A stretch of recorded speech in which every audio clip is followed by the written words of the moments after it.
So yan, bakit nga ba sinisilab natin ang saging?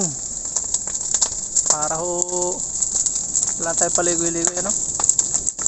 Malalantas siya, pero yun o, silab na. Ang technique po ito ginagawa pag kayang siksika na, ano? Huwag niyo po itong gagayanin kapag sa ano, ha? Sa maraming bahayan, delikado. Ito pag hapon lang ginagawa, yan o. Separate kami sa bahayan. Ano? Patakot o. Ganyan po yung technique namin. Lalo sa mga katulad kung walang time maglinis. Disinfect po yan, and then yung kanyang nangangalit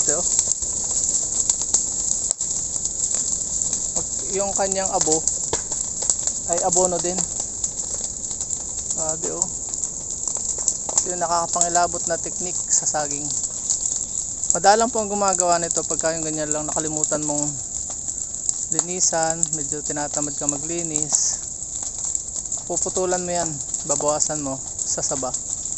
Ilang araw lang yan, susuloy na ulit at makikita mong napakaganda na ng iyong saging, linis na linis, and then tanggal ang mga fungus, bakterya, yun.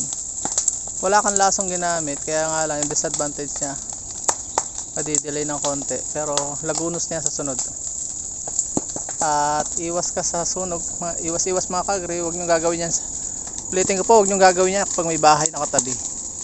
Ito ginagawa lang sa ganaring malayo sa bahayan.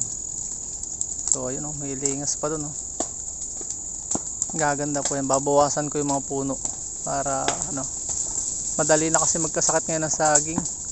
Sana makasurvive isang may puso. Nadami wala na akong time maglinis po. Ito yung time ko, marami tayong ginagawa. So yun lang, binigyan ko lang kayo ng idea. Babala po, wag gagayanin sa mga bahayan. Ito yung ginagawa lang sa mga katulad kong hindi regular nakakapaglinis sa sagingan. At yun nga, yun lagunos na.